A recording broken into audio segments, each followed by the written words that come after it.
ओम शांति। नमस्कार। आप सभी दर्शकों का इस नए कार्यक्रम में बहुत बहुत स्वागत है, जिसका नाम है राजयोगी रसोई।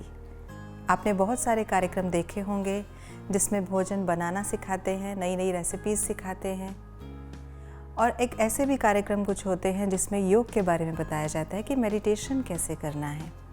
लेकिन आज का जो हमारा कार्यक्रम है ये दोनों टॉपिक्स का मिश्रण है, जिसमें हम ये बताएंगे कि कैसे खाना बनाते बनाते हम राजयोग का अभ्यास कर सकते हैं, अर्थात भोजन बनाते समय कैसे परमात्मा की याद में रहकर भोजन बना सकते हैं और उस भोजन को शक्तिशाली बनाएं और उसका आनंद लें। तो आज के इस फर्स्ट एपिसोड में हम माखन भाई को इनवाइट करना चाहेंगे, जो कि ओम शांति रिट्रीट सेंटर में पिछले 18 वर्षों से अपनी सेवाएं दे रहे हैं। आप छत्तीसगढ़ से आए हैं और आप इस ईश्वरीय ज्ञान में चल रहे हैं पिछले 26 वर्षों से। तो हम माखन भाई से जानना चाहते हैं कि आप ऐसा आज क्या हमें बनाना सिखाने जाने वाले हैं, और क्या ऐसी विशेष बात है इस कार्यक्रम की जिसका नाम खास राजयोगी रसोई रखा गया है। तो जो डिश आप हमें बनाना सिखाएंगे वो तो बाद की बात, लेकिन सबसे पहले हम आपसे ये जानना चाहते हैं कि आखिर ये राजयोगी रसोई है क्या? राजयोगी रसोई, हम यहाँ पर राजयोग का अभ्यास करते हैं। और राजयोग वो है कि राज प्लस योगी। तो राज अर्थात अपने कर्म इंद्रियों का मालिक, और कर्म इंद्रियों का जो मालिक है वो राज करता है अपने ऊपर। और योगी अर्थात इस देह में रह के भी देह से न्यारा और अपने विचारों में परमात्मा चिंतन, आत्मचिंतन, प्रकृति का चिंतन करना, कर्म करते भी डिटैच अवस्था को अनुभव करना, और संसार में रहकर उपभोग करते भी न्यारापन की अवस्था को जो अपने आप में बना के रखता है वो योगी होता है। लेकिन तो उसका भोजन पर क्या प्रभाव पड़ेगा? भोजन जो है कि हर एक हमारी जो सोच है, मन है, जो विचार हैं, वो हमारे एक वातावरण क्रिएट करता है आसपास। जब हम भोजन बना रहे हैं तो विशेष अटेंशन देना चाहिए खास, क्योंकि हम एक इन्वायरमेंट तैयार करते हैं अपने किचन के, और हम कुछ भी चीज़ निर्माण बना रहे हैं किचन में हैं तो उस जगह में हम ही हैं, और हम जो सोच रहे हैं उनका हर एक चीज़ों पर इफेक्ट पड़ता है। तो उस पर भोजन पर असर आता ही है। और वैसे भी कहा गया है कि जैसा अन्न वैसा मन, और जैसा मन वैसा अन्न। अगर मन भी ऐसा है तो अन्न पे असर पड़ेगा ही। हम अपने दर्शकों को यहाँ बता दें कि माखन भाई वैरायटी मिष्ठान बनाते हैं, जिसको सिंधी भाषा में कहा जाता है टोली। जैसे प्रसाद का महत्व होता है, थोड़े से प्रसाद का भी अगर नीचे भी गिर जाए तो हम उसको माथे से लगाकर रिस्पेक्टफुली उसको स्वीकार करते हैं। ऐसे ही हम यहाँ पर टोली बनाते हैं, अर्थात प्रसाद बनाते हैं। इसको बनाते भी परमात्मा की याद में हैं। पहले परमात्मा को स्वीकार कराते हैं, उसके बाद हम खुद ग्रहण करते हैं। ओम शांति रिट्रीट सेंटर एक बहुत बड़ा स्थान है जहाँ देश विदेश से लोग आते हैं, आकर भोजन और मिष्ठान का आनंद लेते हैं। तो इतना बड़ा कार्य यहाँ चलता है जिसकी जिम्मेवारी माखन भाई ने ली है। यहाँ वैरायटी व्यंजन बनाना, नमकीन, मीठा, सब प्रकार का। आप में ये हुनर परमात्मा ने भरा, तो आपके इतने सारे जो खजाना है जिसमें आपने संजोकर रखा है इतनी मिठाइयाँ और नमकीन, आपके उस पिटारे से आज आप क्या लेकर आए हैं हमारे लिए? उसमें से हम वो चीज़ लिए हैं जो शुरू से स्थापना के समय से यज्ञ की ऑर्गेनाइजेशन, हाँ, संस्था की स्थापना के समय से जो एक डिश है, स्वीट है, जो बाबा को भोग लगाया जाता था, जिसका नाम है मोहन थाल। ये सिंध प्रांत, हाँ, सिंध प्रांत का डिश है। अच्छा। और ये बहुत ही अच्छा होता है, सभी लाइक करते हैं। बड़े स्थान पे आते हैं अपने सेंटरों से या बाहर से विजिटर्स, तो वो भोजन के साथ खाते हैं, बड़ा खुश होते हैं। मीठा तो सभी को हाँ, भोजन के बाद पसंद तो ही होता है। वो चाहते हैं कि हम, कई बार हमें पूछते रहते हैं, पूछ के भी जाते हैं कैसे बनता है ये चीज़। तो वो चीज़ है, सभी को प्रिय है और बहुत अच्छी चीज़ है वो। और स्वीट के रूप में भी और आप बर्फी के रूप में, दोनों चीज़ में कर सकते हैं। तो आप हमें सरल रीति बताएंगे उसकी, कम समय में कैसे हम उसे अच्छा बना सकते हैं मोहन थाल को। तो माखन भाई हम शुरू करें? हाँ, शुरू करें। पहले हम चूल्हा चालू करेंगे। माखन भाई, कांसे की ही कढ़ाई आपने क्यों ली है? इसका कुछ खास रहस्य है इसके पीछे, कोई रीज़न? इसमें ये होता है कि अगर आपको कोई भी स्वीट का डिश बनाना है तो आपको या तो लोहे की कढ़ाई हो या पीतल की कढ़ाई हो, ये सबसे अच्छा होता है। और हेल्थ वाइज भी। हाँ, हेल्थ तक वजह से भी, और आपको बनाने में जो है वो भी इजी होगा और मेटल की अपेक्षा। सबसे पहले हम ऑयल लेंगे। ये ऑयल है मूंगफली का, अर्थात मीठा तेल बोलते हैं इसको। अच्छा। और तेल जैसे होता है रिफाइन वगैरह, उससे ज़्यादा अच्छा ये मूंगफली का तेल होता है स्वीट के लिए, इससे उसकी लाइफ बढ़ती है। ये कितना लिया है आपने? ये हमने 2.5 कटोरी ली है। अच्छा। ये कोई भी चीज़ आप माना जिस चीज़ में आप लेंगे, मेजरमेंट जिसमें भी आप रखेंगे तो 1 कटोरी लेंगे। जिस हिसाब से आपके पास जो चीज़ अवेलेबल हो, तो उस हिसाब से अपने पास का जो भी आइटम है उसमें से 1 कटोरी आप लेंगे, उसी से पूरे आइटम को मापा जाएगा। तो आपका एक रेसिपी का मेजरमेंट सही रहेगा। कटोरी से, इस बाउल से हमने ऑयल लिया। ठीक है। 2.5 कटोरी ऑयल लिया। अब इसी कटोरी से हम बेसन लेंगे। बेसन जो है राजधानी का बेसन आता है ग्रेड 1। राजधानी ग्रेड 1 बेसन। हाँ, अच्छा। उसका ग्रेड है 1 2 3 ऐसा आता है। तो ये मोटा बेसन कहा जाता है और सूजी की तरह दानेदार होता है। तो ये बेसन ही इसमें उपयुक्त है, अन्य बेसन इसमें। तो हम इसको 3 कटोरी लेंगे। ठीक है। हमारा तेल गर्म हो गया है और हम ये बेसन डाल के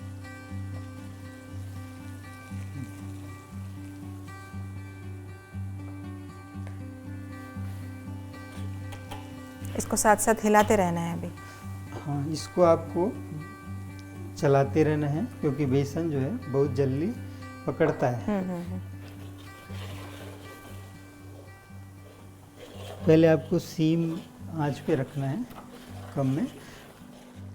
ये अब हमें बेसन डालते ही आंच को सिम कर देना है। पहले ही सीम रखेंगे तो अच्छा है। तो ज़्यादा अगर गर्म होता है तो दिक्कत हो जाए, तो इससे अच्छा पहले से सीम रखें। ये मिक्स हो रहा है, अभी धीरे धीरे उबाल आएगा।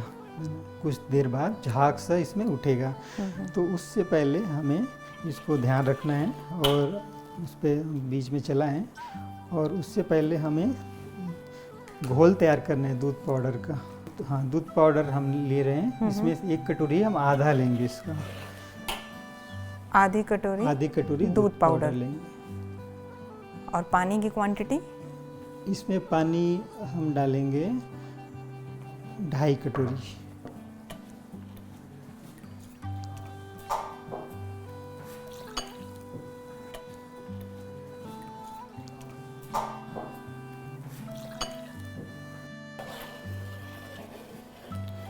अब दूध घोल लेते हैं। उसके बाद जैसे अब इसमें झाग आना शुरू हो रहा है, हमने जो बेसन और तेल कढ़ाई पे लिया है और सीम आग में ये गर्म हो रहा है, पक रहा है। तो जैसे ये झाग आ रहा है, फिर हम इसमें उस घोल को डाल देंगे। ठीक है। इसकी गांठें पूरी खत्म हो जानी चाहिए। गांठें पूरी तोड़ लेना है, गांठ ना रहे। हो गया, घुल गया होगा। लीजिए।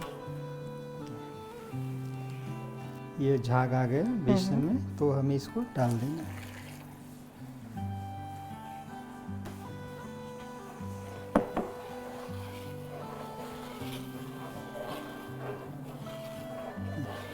अभी हमें इसका फ्लेम थोड़ी बढ़ाना है। पहले कम था तो मीडियम में लाके मीडियम आंच पे इसको पकाएंगे।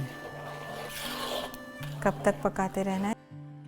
अभी इसमें टाइम लगेगा क्योंकि इसका कलर आएगा बादामी, डार्क बादाम कलर का होगा। अच्छा। तो धीरे धीरे हम आग इसको तेज करते जाएंगे और इसको पकाते रहेंगे। इनके साथ साथ हमें चाशनी भी बनानी है। इसके लिए चाशनी के लिए हम 3 कटोरी चीनी लेंगे और 1.25 कटोरी पानी लेंगे। अगर आपको इसको बर्फ़ी के रूप में जमाना है तो 1 ही कटोरी पानी लेंगे तो भी बर्फ़ी सही सेट हो जाएगा, टाइट बनेगा। अगर आपको हलवे के तौर पे यूज करना है तो आप इसमें पानी की क्वांटिटी थोड़ा बढ़ा देंगे। ठीक है। अभी ये भुना जाएगा और ये छोड़ता जाएगा तेल।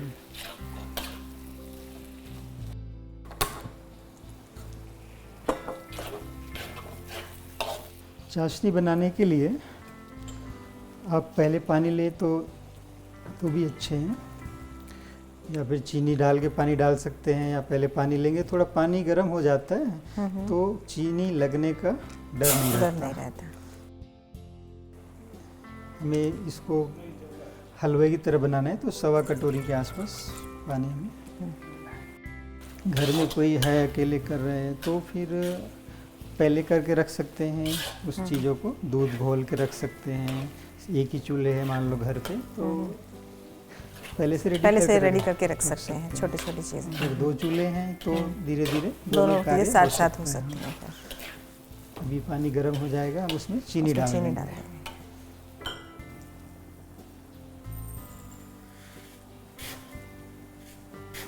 ये मापने का भी एक मेजरमेंट का तरीका होता है, फुल नहीं भरना है, ऐसा भरने के बाद जो एक्स्ट्रा लेवल पर आ जाए। हाँ, लेवल पे मापना होता है। कोई भी चीज़ हम माप रहे हैं हाँ जी, तो भर के एक्स्ट्रा को गिरा दें।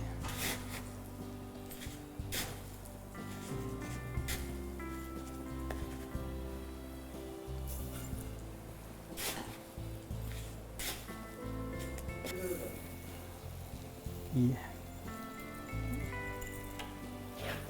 अभी पानी पहले से गर्म था तो लगने का कोई डर नहीं है, लेकिन हमें इनको भूनते भूनते भी हमें बीच बीच में इसको हिलाते रहना सकते हैं इसको। हाँ, इसको एक व्यक्ति आसानी से इसको कर सकता है।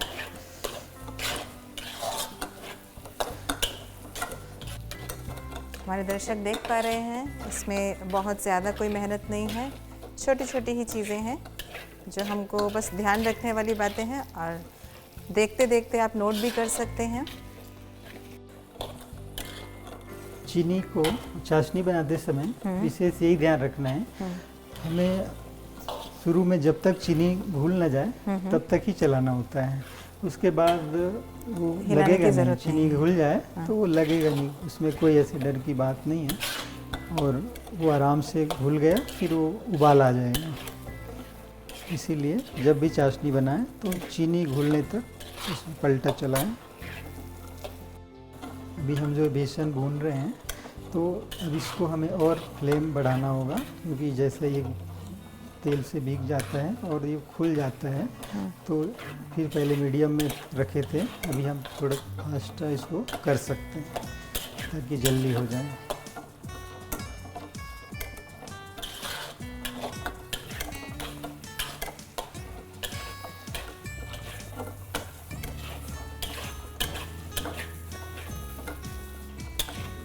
मक्खन भाई, आपने बताया इसे सिंधी लोग ज़्यादा पसंद करते हैं ना? सिंधी लोग बनाते हैं ये, क्योंकि ये खास मीठी डिश है। अब तो खैर ये हर जगह ही हो गया है कि चाहे किस भी प्रांत की कोई भी डिश हो, सभी जगह देश विदेश में सभी तो फिर साधन ऐसे हो गए हैं तो ऐसे दूसरे को सीख जाते हैं और मौका मिल जाता है तो हर एक लाइक करते हैं सब प्रकार के। अच्छा माखन भाई, एक बार देखेंगे शायद चाशनी रेडी हो गई है। हाँ, बस थोड़ा सा और चलाएंगे, इसको सिम पर रखना है तो मीडियम आके वो उबाल आ जाएगा चाशनी का। हाँ, आप ऐसा करके देख सकते हैं कि चीनी उसमें भी बाकी है, अभी थोड़ा सा बहुत बारीक दाने दिख रहा है, वो घुल जाएगा थोड़ी देर में। आपने सबकी सेहत का ध्यान रखते हुए ऐसा लग रहा है कि ऑयल बिल्कुल सही मात्रा में लिया है, इसमें एक्स्ट्रा ऑयल बिल्कुल दिखाई नहीं दे रहा है। हाँ, ये आजकल धीरे धीरे भले ही थोड़ा उभर के आएगा, लेकिन आजकल के समय अनुसार सब हेल्थ कॉन्शियस हो गए हैं। हाँ, इसमें थोड़ा टाइम देना पड़ता है, ज़्यादा टाइम लगता है कम ऑयल में, और ऑयल ज़्यादा लें तो ये भी है इसमें कि ये तो पकने के बाद ऑयल बाहर थोड़ा निकल भी आता है, आप उसको निकाल भी सकते हैं। माखन भाई, इसमें खुशबू तो आनी शुरू हो गई है।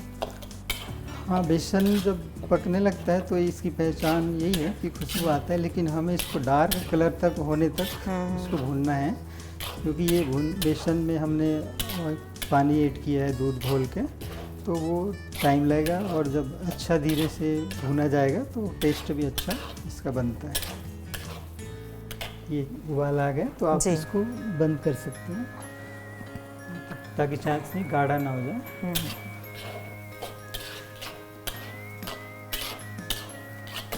हम जानते हैं आज के समय अनुसार सभी अपने अपने घरों में ही ज़्यादा समय बिता रहे हैं, बाहर कम ही निकलना होता है। कोशिश करते हैं घर पर ही रहकर जो भी अपने घर के कार्य हैं वो करें, साथ साथ ये भी दिल होता है कुछ नया बनाकर खाएं भी। तो कम समय में हम कैसे अच्छी डिश बना सकते हैं वो माखन भाई हमें सिखा रहे हैं। ऐसा लग रहा है धीरे धीरे तेल उभर रहा है। हाँ, ये पक जाता है ना, लगभग पक रहा है। बेसन पक जाने लगता है तो तेल ऊपर आता है। हमने इसमें तेल जो लिया है वो 2.5 लिया है। वैसे ही आप एक्स्ट्रा भी ले सकते हैं तो तेल बाद में बाहर निकल आता है पकने के बाद, तो आपको पकाने में ईजी हो जाएगा। ज़्यादा क्वांटिटी पहले से ही ले लेंगे तो हाँ। पकने में आसान होगा और एक्स्ट्रा बाद में बाहर निकाल सकते हैं, ये भी ठीक है। और ख़ासकर विशेष हमारे जो पलटे हैं वो खुरपे जो है ये बीच बॉटम में ज़्यादा चलना चाहिए। तो नीचे लगने का जो चांस है वो बॉटम में ही होता है, तो ये हमारे खुरपे वहीं पे जाते रहना चाहिए। और स्टार्ट जब किया तो विशेष हमें ध्यान रखना है कि स्लो से ही स्टार्ट करें, फ्लेम जो है कम हो और बाद में धीरे धीरे बढ़ाएं।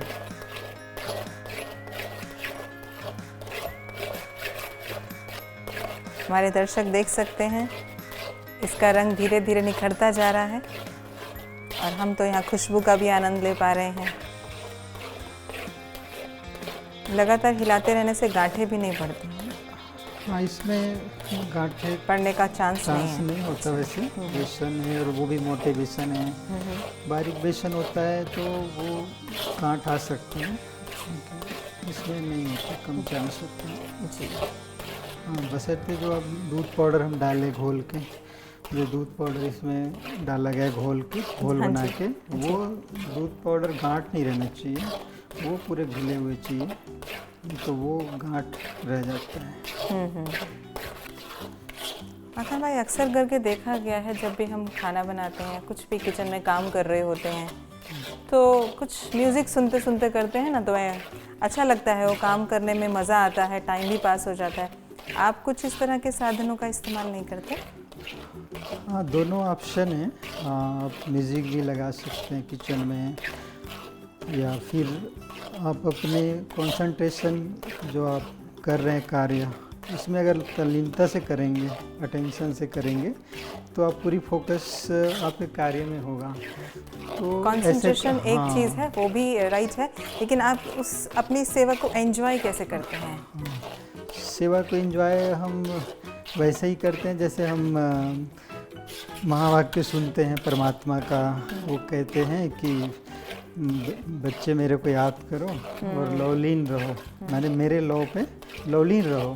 तो कई बार हम जैसे चाशनी बना रहे हैं तो कई बार हमारा थिंकिंग चलता है लवलीन, अर्थात समाये हुए, एक दूसरे में समा गए।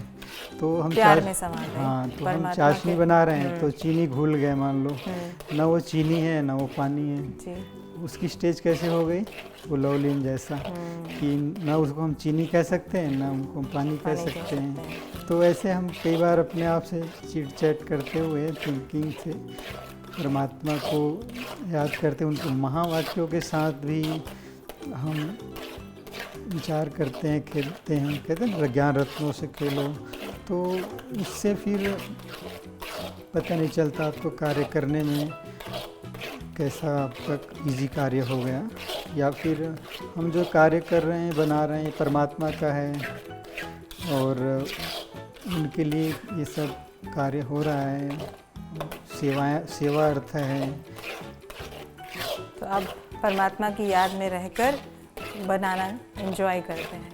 आपने बातों ही बातों में माखन भाई स्पष्ट कर दिया कि लवलीन का अर्थ ये नहीं है कि आत्मा परमात्मा में मिल जाए, लेकिन आत्मा परमात्मा की याद में खो जाए, इसे आपने कहा लवलीन। क्योंकि एक दूसरे का स्वरूप चेंज हो गया, पानी भी चीनी में समा गया और चीनी पानी में समा गया, दोनों एक ही अभी भी, पर एक कनी रह गया, वो बदल गया लवलीन। तो इस तरह से ऐसे ही आत्मा में भी परमात्मा को याद करने से परिवर्तन आता है। देखिए अब कलर चेंज हो रहा है, पहले से धीरे धीरे। तो अभी तेल भी अब अच्छे से जब पकने लगता है तो तेल आता है, तो हम इसका थोड़ा फ्लेम और तेज़ कर सकते हैं। वो डिपेंड करता है कि कितना पका है और तेल कितना मात्रा में इसमें एक्स्ट्रा दिखाई दे रहा है, तो वो आप बढ़ा सकते हैं इसका फ्लेम, उससे वो लगेगा नहीं। अभी शुरू में बहुत अटेंशन रखना पड़ता है, जब स्टार्टिंग में बहुत स्लो करके धीरे धीरे जब वो बेसन खुल जाता है, एक तरह से फुलावट आती है, जो खुलना बोलते हैं, है ना, पानी जाता है, तेल जाता है, तो एक फुलावट होकर वो धीरे धीरे पकता है, तब वो नहीं लगता बेसन। अन्यथा हम शुरू से तेज़ आग रख दिया तो वो फिर लगने का चांस होता है, और आपको जैसा बनाना है, जो टेस्ट आना चाहिए, उसमें फ़र्क पड़ जाता है। पकने के उसके नज़दीक जा रहे हैं, कलर आने शुरू हो गए हैं, देखिए चेंज हो गया पहले से। तो जी ये हाँ। कलर आना की निशानी है, पकने की निशानी है, कलर आना शुरू हुआ जो।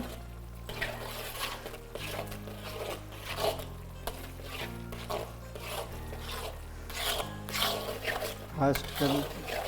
मगन भाई, फिलहाल ये चाशनी से ठंडी है, तो हमको इसमें गरम चाशनी ही डालनी है या ठंडी भी डाल सकते हैं? ज़रूरी नहीं है गरम हो चाशनी, जो स्टेज में वो है बनाने के बाद आपने रखा है, जो भी इसका स्टेज है वो ठंडा गरम मीडियम गरम हो तो भी चलेगा। तो क्योंकि ऑलरेडी ये गरम है और उसको उतना गरम रखने की ज़रूरत नहीं है, मीडियम आग पे, मीडियम टेम्परेचर पे है तो भी इसको इसके लिए अच्छा है, इसीलिए पहले बना के रख देते हैं ताकि वो मीडियम रूप से रहे। ये देखिए, जैसे हमने शुरू में किया स्टार्ट तो झाग आया, फिर हमने मिल्क पाउडर का घोल डाला, अभी फिर लास्ट में ये अच्छे से पक के झाग आ रहा है, फिर से झाग आ रहा है। हाँ, तो ये झाग आ रहा है, कलर आ रहा है, तो ये समझो पकने की लास्ट स्टेज पे है। बस इसमें चाशनी डालने की बात है, ये तैयार है। देखिए झाग आ रहा है क्योंकि ये पक गया, पूरा तेल भर के आ रहा है। इसको थोड़ा सा डार्क कलर रखा इसलिए जाता है क्योंकि चाशनी डालने के बाद कलर डाउन होता है इसका, इसीलिए अच्छा। पहले से ही थोड़ा एक्स्ट्रा डार्क डार्क बादाम कलर का होता है ना, तो वो रखेंगे तो वो आपको चाशनी डालने के बाद जो हलवे का कलर है एक मीडियम रेंज का, तो वो आ जाएगा। भले हमें ये लग रहा है कि ये जल रहा, ज़्यादा लाल हो गया है, पर ऐसा नहीं है। और इसका जो टेस्ट है वो भी ऐसे ही जब भूनता है अच्छी डार्क कलर पे, तब जाके टेस्ट इनका बनता है। पूरी तेल ऊपर आ रहा है, उभर कर झाग से भर गया है, और इसमें हम चाशनी डालेंगे। हलवा चाशनी डालने के बाद, पकने के बाद ऐसा कलर आना चाहिए, उसके लिए हमें थोड़ा सा और इसको भूनना होगा। हाँ, और थोड़ा डार्क करेंगे तब ये कलर आएगा चाशनी डालने के चाशनी बाद। डालने के बाद ऐसा कलर होना हाँ, चाहिए। तो हमें थोड़ा एक्स्ट्रा डार्क इसको रखना होगा, तब जाके वो उसमें कवर हो जाएगा। तब तक इसकी आंच को, हाँ, इसकी आंच को हम सीम में रख देंगे, बिल्कुल स्लो में।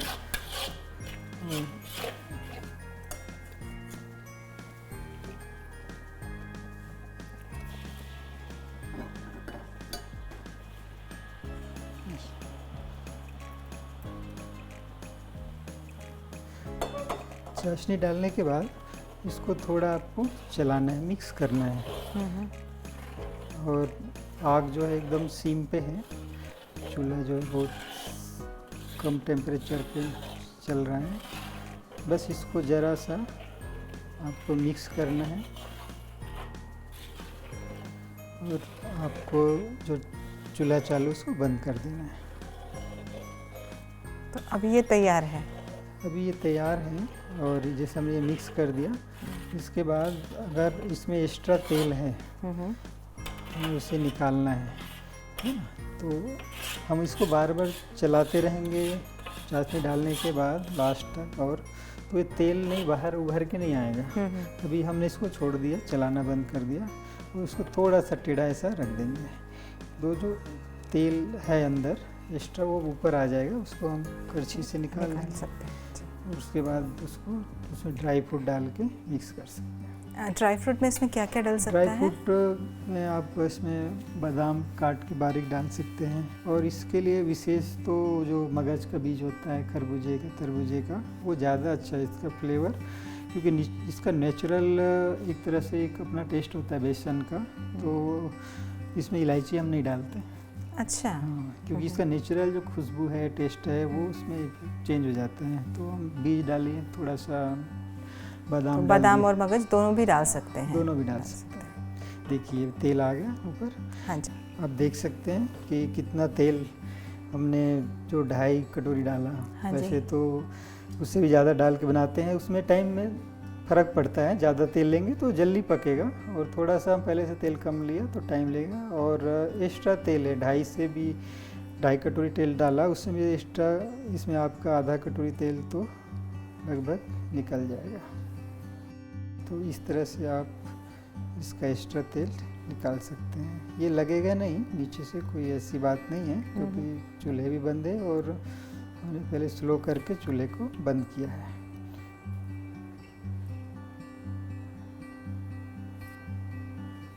ये जो तेल हम एक्स्ट्रा निकाल रहे हैं, इसको रीयूज भी किया जा सकता है? हाँ, चाशनी और नेक्स्ट तेल का टाइम जब मिक्सचर। हलवा बनाना है तो केवल हलवा में ही काम आएगा ये, क्योंकि इसमें मीठा भी है और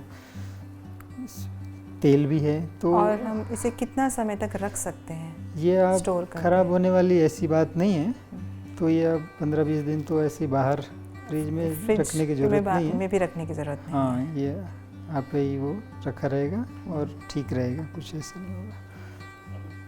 तो आपने देखा इसमें क्या विशेष, हमें जब हम डालते हैं, स्टार्ट करते हैं, तो दूध जैसे डाला तो झाग आना चाहिए। बेसन और तेल को लिया और झाग आया, तब हमने घोल डाला दूध का, पाउडर दूध का। उसके बाद हम धीरे धीरे इसका टेम्परेचर बढ़ाएं, सीम था उससे हम मीडियम में रखें, फिर और थोड़ा बढ़ा के हमने उसको भून लिया अच्छे से।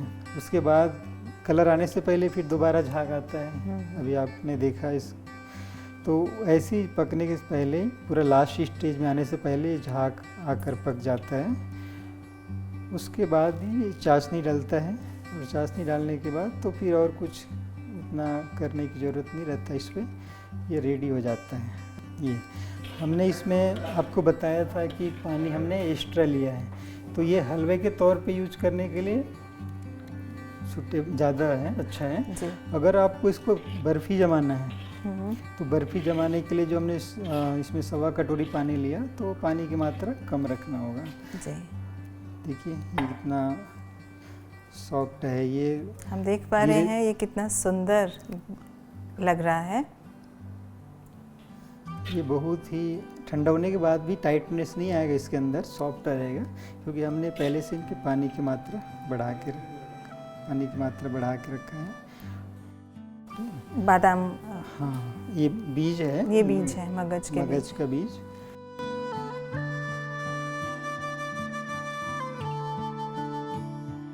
अरे वाह माखन भाई, ये तो बहुत ही खूबसूरत दिख रहा है।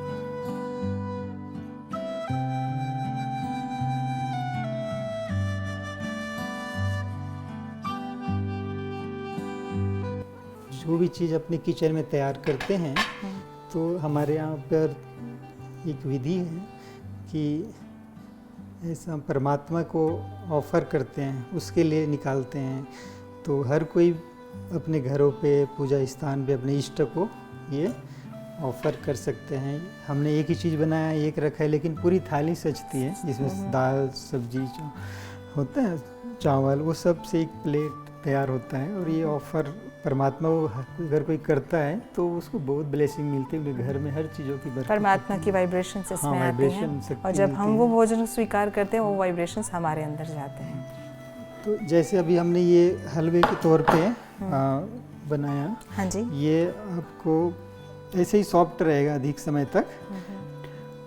अगर आपको इसको और बर्फ़ी के शेप में देना है, तो ये ऐसा है कि अगर हमें बर्फ़ी बनाना है इसका, तो हम उसी समय आपको बताया था कि इसकी थोड़ी चाशनी टाइट होगी, तो पानी की मात्रा कम हो कम जाएगा। होगी। इसमें हमने पानी की मात्रा बढ़ाया है, इसीलिए तुरंत यूज करने के लिए सॉफ्टनेस है। और पानी की मात्रा अगर हम कम रखेंगे तो बचा हुआ चीज़ बच जाता है, उसको हम ऐसा जमा सकते हैं और ये आप बर्फ़ी के रूप में यूज कर सकते हैं। और ये कितने दिन तक रह जाएगा? ये भी वैसे ही इनकी लाइफ होती Same है, life उससे भी होती ज़्यादा और चल सकता है ये, अच्छा। क्योंकि इसमें ड्राइनेस हो जाता है, ये तो सॉफ्ट है, जी ये हाँ। लिक्विड होने की वजह से लाइफ कम और इसका ज़्यादा हो जाता है। अच्छा, हम सब ने देखा ये कितना सुंदर हलवा दिख रहा है, मोहन थाल, और ये खाने में भी ज़रूर उतना ही लजीज होगा। माखन भाई, आपने हमें सारे इंग्रेडिएंट्स बताए इसमें क्या क्या डलना है, लेकिन जो 2-3 बातें जिनका आप अटेंशन रखते हैं हमेशा बनाते समय, वो इंग्रेडिएंट्स जो आपने अपने अंदर छिपा के रखे हैं वो तो बताए ही नहीं। वो शायद किसी मॉल में भी नहीं मिलेंगे, किसी मार्केट में नहीं। वो क्या राज की बात है? जब भी हम किचन में कार्य कर रहे हैं, कुछ बना रहे हैं, तो हमारी मानसिक स्थिति जो है बहुत अच्छे विचारों पे होने चाहिए। उसका इफेक्ट भोजन पे बहुत पड़ता है। जैसे कि हम एक कार्य करते हैं तो उनके ही आधार पे, उनके अनुसार चल के करते हैं तो हमें ब्लेसिंग मिलता है। आप समझिए कि हम किचन में कुछ कर रहे हैं तो एक किचन में समझो हम पूजा कर रहे हैं। इतनी ऊंची थिंकिंग अगर मान लो कोई रखे कि हम ये पूजा की तरह हैं, तो पूजा में कैसा टेंशन रखा जाता है, घर पे अपने पूजा गृह को स्वच्छ साफ और हर प्रकार से शुद्ध रखा जाता है, तो ये भी एक पूजा है। इसके बारे में हम आपको डिटेल बताएंगे आगे एपिसोड में।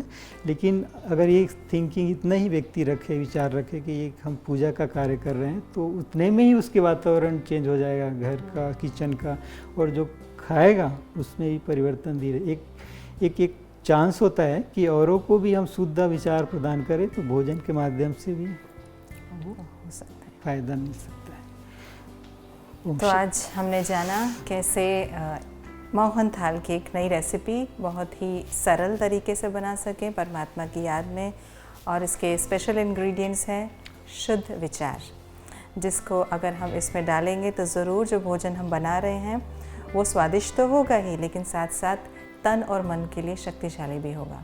तो इसी तरह की और रेसिपीज़ लेकर हम आपके सामने फिर से उपस्थित होंगे। तब तक के लिए नमस्कार, Om Shanti, have a nice day.